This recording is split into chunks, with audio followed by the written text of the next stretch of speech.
Bueno, bienvenidos a la Semilla Agustiniana para este día, con la bendición del Señor y con los mejores deseos para cada uno de ustedes y para cada una de sus familias, augurando siempre y en cada momento lo mejor, que este fin de semana, pues bendecido por el Señor, sea para los que descansan, motivo para compartir de una manera directa con cada una de sus familias, ¿no? Hoy tenemos una semilla agustiniana bien interesante. Buenos días, Esmeralda. Espero que estés muy bien, mujer. Tenemos una semilla agustiniana bien interesante porque pone un poco al centro esa realidad humana que está constituida por esa debilidad que es la que nos arrastra, ayudada obviamente de muchos factores, es la que nos arrastra a muchas situaciones que nosotros llamaríamos de pecado o aquellas que nos alejan, digámoslo así, del bien que deseamos, ¿no? Yo creo que esto será bien, pero bien interesante. Bueno, vamos a escuchar el texto. El texto sugiere muchas ideas, tiene bastantes cosas que yo sé que de entrada nos pueden estar conectando. Vamos a mirar el texto. El texto dice: Dios concedió a las criaturas más excelentes, es decir, a los espíritus racionales, que si ellos quieren, pueden permanecer inmunes de la corrupción, o sea, si se conservan en la obediencia al Señor su Dios, permanecerán unidos a su belleza incorruptible o su misión voluntaria y se sujetan a la corrupción del pecado e involuntariamente sufrirán la corrupción en medio de los castigos. O sea, si no te sujetas a Dios, fuente de todo bien, pero si no quieres mantenerse en esta dependencia o sumisión a Dios, voluntariamente aceptarás la corrupción del pecado e involuntariamente sufrirás la corrupción de los castigos. Bien interesante. Dios es para nosotros un bien tan grande que todo redunda en beneficio de quien no se separa de Él. Del mismo modo, en el orden de las cosas creadas, la naturaleza racional es un bien tan excelente que ningún otro bien puede hacerla dichosa sino Dios. Los pecadores que por el pecado salieron del orden, entran de nuevo en él mediante la pena. Esto es bien interesante.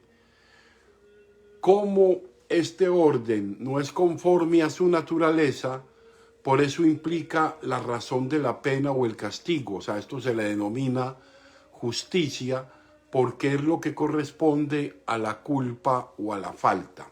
Entonces démonos cuenta que es un texto bien interesante. Vamos a avanzar un poco en la explicación porque me parece que nos va a aportar algunos elementos muy, muy interesantes. Bueno, digamos que es un texto que presenta ciertas complicaciones de natura boni en un contexto antimaniqueo. Hay dos temas de orden metafísico muy interesantes. Cuando hablamos de orden metafísico, hablamos de eso que corresponde en sí mismo a la naturaleza humana. Muy interesante. El primero creo que tiene que quedarnos muy claro porque a partir de ahí podemos construir lo que ustedes quieran desde una catequesis cristiana bien conducida. El primero es la confirmación del solo y único principio que es Dios, y es el que hemos referido en muchas otras semillas. Dios es el único principio originante de todo es Dios. Hay un solo y único principio y es bien, el principio del bien que es Dios mismo. Hay un tema acá muy interesante que ya Agustín no acentúa tanto un matiz moral, sino más bien ontológico, y es el tema de la corrupción. por qué las cosas se corrompen. No, vamos a ver eso. Dice que los espíritus racionales, es muy interesante esto que va a decir aquí a continuación. Dice que los espíritus racionales, si quieren en su voluntad, que hay que profundizar después, pueden permanecer inmunes a la corrupción.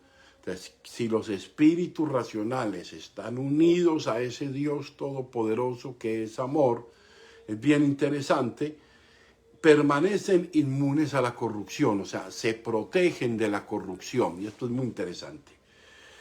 Es decir, que pueden no corromperse como si fuera un tema de voluntad, o sea, yo decido no hacerlo. Sabemos que es algo un poco complicado en nuestra condición natural, pero que puede pasar también, ¿no? Ahora, quiere decir que el espíritu racional, es decir, solo el hombre puede, en la medida en que corresponde a su naturaleza única y se subordina a ella, tiene la posibilidad de ser incorruptible, bello y feliz. Si se subordina, si se une, si se mantiene en la sustancia única que es Dios, el hombre tiene la posibilidad de ser incorruptible, bello y feliz. Es una afirmación muy fuerte de Agustín aquí, porque esto luego en otro escenario de Agustín va a tener otra proyección, pero es interesante lo que él dice aquí, esa capacidad de podernos mantener en Dios para alejarnos de la corrupción, ¿no? Y para ser bellos y felices. Fíjense que el concepto bello, aquí aparece un bello moral, un bello ético, no solamente un bello estético. Y ese bello conduce a la felicidad. Una bella persona es una persona feliz, y persona feliz no es la que está pelando las muelas a toda hora. Persona feliz es la que sabe vivir todos los días, aún en medio de las debilidades y de las dificultades, ¿no? Ahora bien, pero esto implica mantenerse en esa incorrupción. ¿Qué implica? Pero esto implica sumisión, es decir, conocimiento de la propia causa. ¿Qué quiere decir esto? Vengo de Dios, soy de Dios, pertenezco a Dios, me subordino, y eso me garantiza estar cerca de la única sustancia dadora de todo bien y me hace feliz y bello. Repito esto nuevamente porque me parece interesante. Implica salir de la corrupción, implica que adherirme a mi propia naturaleza creada, imagen y semejanza de Dios, a Dios, adherirme a Dios.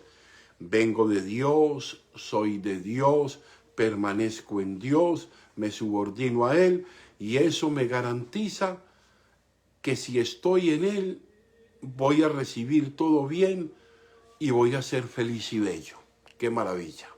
¿Por qué? Porque Él es el único bien, porque Él es el bien máximo de donde pueden venir todos los demás bienes. Pero en ese momento, como es irrenunciable de alguna manera el orden, si no entro por mi voluntad propia, volveré o reentraré a ese orden originario por ese medio de la pena. Dice él, si no quiero entrar por él, luego, si no entro por mi voluntad propia, volveré a reencontrarme en ese orden originario por medio de la pena. O sea, del proceso vamos a hablar de un proceso de conversión. Es decir, por medio de asumir la culpa propia, asumir los errores, asumir las equivocaciones, ¿no? Porque no hay otra forma de estar sino dentro del orden. Estar, ser feliz, ser bello, solo es posible dentro del orden constituido en ese Dios que nos ordena y en ese orden nos hace felices. Por eso dice, los pecadores que por el pecado salieron del orden, entran de nuevo en él mediante la pena. En la medida en que el desorden, o sea, que no hace parte de la naturaleza, ese es como el tema central que estamos tratando hoy, de la capacidad de reordenarnos en virtud de la pertenencia al único bien por la propia voluntad. La capacidad de reordenarnos, de retomar el camino, de hacer las cosas diferentes en virtud de adherirme al único bien por propia voluntad. Decidir por mi voluntad, adherirme a Dios y desde Él encontrar toda la fuerza necesaria para encontrar la alegría de la conversión, ¿no? Ahora, el segundo tema está hasta el final y es muy interesante, y es que Agustín no está en el tema pelagiano. Es que esto sería lo justo. Él dice, es que esto sería lo justo, ¿no? Por lo justo es que el hombre, al salirse del orden, asuma la culpa de la falta. Al salirme del orden, asuma la culpa de la falta. Y este es un dato interesante, porque no es el Agustín del pelagianismo, en el cual no hay posibilidad, no hay opción, porque el hombre nace como una naturaleza debilitada, el hombre nace debilitado. Y en la otra afirmación él decía que el hombre podía elegir vivir de una manera incorrupta si se adhería a ese bien. Entonces deja muchas luces el texto de Agustín, que nos ubica en la posibilidad de mantenernos en la presencia de Dios, si así lo decidimos, y también para apartarnos de la corrupción, puede ser posible si estamos íntimamente unidos en la vida de oración, en la vida eucarística y en la vida de la caridad. O sea, mantenernos unidos a Él nos aleja de la corrupción de la naturaleza del bien para la que fuimos hechos. Solo que hemos elegido, solo que estamos tocados, solo que estamos debilitados, pero podemos elegir desde Él volver y retomar nuestro camino. Y esta parte es bien interesante, ¿no? Ahora, pero muy interesante es que el hombre también puede decidir contrariamente. Yo puedo decidir contrariamente al orden de Dios y hacer las cosas como a mí me parece, y en ocasiones abusar de muchas cosas, que es lo que vemos. Entonces, cuando se abusa, vienen los desajustes, vienen las crisis, vienen los momentos complicados, vienen las derrotas, vienen las frustraciones, vienen las bancarrotas. Entonces nos dice que por medio de la pena, o sea, asumiendo las culpas, saber que yo he decidido muchas veces actuar contrariamente al orden que Dios me ha propuesto. Cuando yo lo he hecho, me he aporreado, me he hecho daño. Al menos, mínimamente, no me siento feliz, ¿no? No me siento feliz haciéndolo. Entonces nos dice que hemos elegido a veces, hemos elegido. O sea, no le vamos a echarle la culpa a Dios, o como decían los maniqueos, a un principio del mal que está en el hombre, que lo hace obrar las cosas malas, ¿no? Ahora bien, adherirse a Dios es el más grande bien y la fuente de la verdadera felicidad. Fíjense el modo como lo expresa Agustín de Bello. Dios es para nosotros un bien tan grande que todo redunda en beneficio de quien no se separa de Él. Si yo lo tengo a Él, puede que viva muchas situaciones, puede que viva muchas complicaciones, pero todo va a redundar en bien, porque va a comportar algo diferente para mí, porque voy a tener un modo diferente de ver y de considerar la vida. Del mismo modo, en el orden de las cosas creadas, la naturaleza racional es un bien tan excelente que ningún otro bien puede hacerla dichosa sino Dios. A nuestra naturaleza racional, como hombres y mujeres, el único que puede hacernos completamente felices es Dios, fuente de todo bien y fuente de toda felicidad. Y termina el Agustín diciendo de que siempre hay un camino para retornar el orden y la búsqueda de la auténtica felicidad. Entonces dice, los pecadores que por el pecado salieron del orden, entran de nuevo en él mediante la pena. Entonces dice, se le denomina justicia porque es lo que corresponde a la culpa o falta. O sea, cuando hemos salido del orden, cuando hemos estado equivocados, tenemos que asumir unas consecuencias, tenemos que asumir unos ciertos dolores, unos ciertos procesos que a veces no son para nada cómodos, pero son los que nos entran nuevamente dentro de ese proceso del caminar. Agustín va a decir en una frase que en realidad caminamos siempre en debilidad, ¿no? Vida buena va a ser solamente en la eternidad, dice Agustín.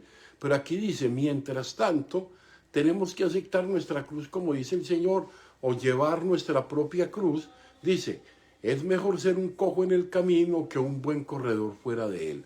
Entonces sabemos que somos cojos, sabemos que tenemos debilidades, sabemos que tenemos cosas con las que todavía tenemos que luchar, pero esencialmente somos buenos porque provenimos de la sustancia absolutamente buena que es Dios, solo que hemos decidido contrario a Él y a ese orden y muchas veces nos damos contra los muros por eso.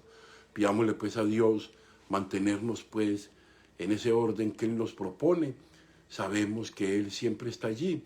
Y dámonos cuenta qué grande este Agustín, qué profundidad tiene para adentrarnos en ese misterio del hombre, en ese misterio de la vida, en ese misterio del dolor, en ese misterio del sufrimiento, en ese misterio de cuestionarnos el por qué actúo el mal que no quiero, el por qué me siento debilitado frente a ciertas situaciones de la vida. Pongamos pues eso en la presencia del Señor. Gran abrazo para los que han entrado esta mañana a La Semilla, a Guadalupe López. Guada, un gran abrazo para ti, para tu esposo, para tus hijos, a don José Lemos, a José Gregorio, hermanito, un gran abrazo, saludos en esa curramba la bella, un gran abrazo. Cuídate mucho y Dios mediante, si Dios quiere, nos vemos a las 3 de la tarde en la Santa Eucaristía. Un buen día para todos. Dios los bendiga.